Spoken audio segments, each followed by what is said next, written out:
1, they're texting you good morning and good night. Week 3, suddenly they're busy and they need space. Week 5, they're back like nothing happened. If you've ever felt like dating is an exhausting game of cat and mouse, I need you to hear this. It's not games. It's attachment styles doing exactly what they were designed to do. The first 3 months of dating, that honeymoon phase that everyone talks about, that's actually when your attachment style is at its loudest.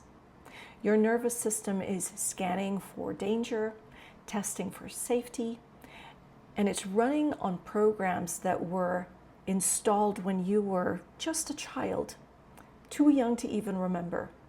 And if you don't understand what's happening beneath the surface, you're going to think that someone's playing games. You're going to think that they're not really interested in you, that they're just terrified. Let me break down what's actually going on. So let's say you meet someone and there's chemistry. If you're anxiously attached, your system is going to light up like a Christmas tree. Finally, someone who sees you. Your brain starts to write a whole story. This could be it. This could be the one. You're texting back immediately. You're making yourself available. You're already imagining introducing them to your friends and your family. And here's the thing. This isn't you being desperate or needy. This is your attachment system saying, grab onto this connection before it disappears, because somewhere deep down, you learned that love was scarce. And you have to work really, really hard to keep this new love that you have. So you lean in, you pursue, you try to close the gap that you might be even imagining. Meanwhile, the person that you're dating, if they're avoidantly attached, they're having a little bit of a different experience, opposite of yours. Week 1, it feels exciting and fun because there is still some distance, there's mystery, there's autonomy, but now you're texting more. You want to see them more. And their nervous system starts sending these alarm bells saying, this is too much, this is too close, I'm losing myself. And it's not that they don't like you, it's that closeness for them feels dangerous. You see, somewhere in their story, what they have learned is that people who get too close will suffocate them, will try to control them, will probably need too much. So they start to pull back, not because they want to hurt you, but this is how they survive. And this is where it gets messy, because when the avoidant attached person starts to pull back, what does the anxious attached person do? They lean in harder. Did I do something wrong? Are you okay? Do you still want to see me? Every question, every reach, every attempt to reconnect will now make the avoidant attached person need even more space. And when the avoidant attached person creates more distance, well, the anxious attached person panics even more. The harder you try to pull them, the further and faster they want to run away. And I'm talking anxious and avoidant. And you become stuck. Not that anyone's wrong here, but both of you are doing what your nervous system thinks will keep you safe. Here's where it gets a little confusing. Eventually, the anxious attached person gets sick and tired of this. It's exhausting.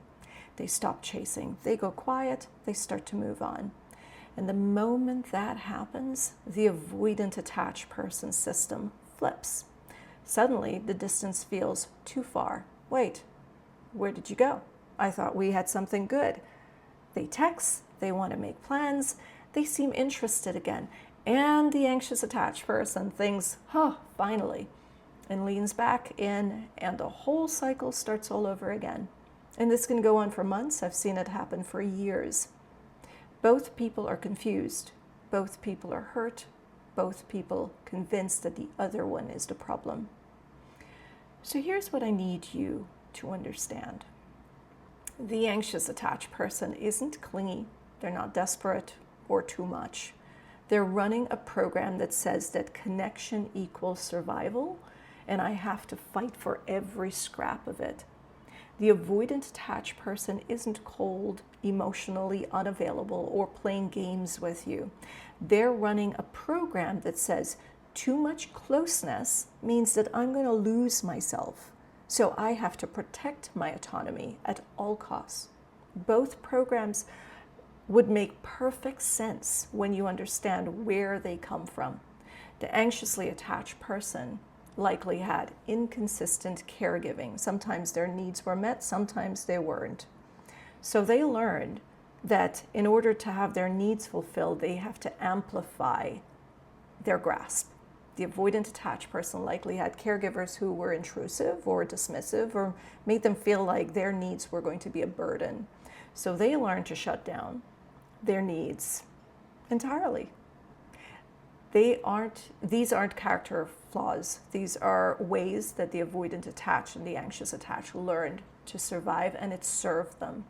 But the push and pull dance that you guys have going on, it's not manipulation or mind games. It's just two nervous systems terrified and acting in a way to protect themselves. And until both persons understand what's actually happening, they're going to keep blaming each other instead of seeing the pattern and doing the healing work on their individual attachment style. If you're caught up in this dynamic, here are questions you want to ask yourself. Am I pursuing connection, or am I running from the fear of abandonment? Am I creating healthy space, or am I running from the fear of intimacy? Because when you can answer that honestly, everything changes. You stop taking the other person's behavior so personally. You start seeing the pattern instead of just feeling the pain. And that's awareness. That's the first step to breaking this cycle. If this is hitting home, do me a favor, like this video so I know to make more of it. And if you're the one pulling away, I have something in store for you. You're going to have a whole new video on how you could manage your avoidant attachment style. I'll see you in the next one.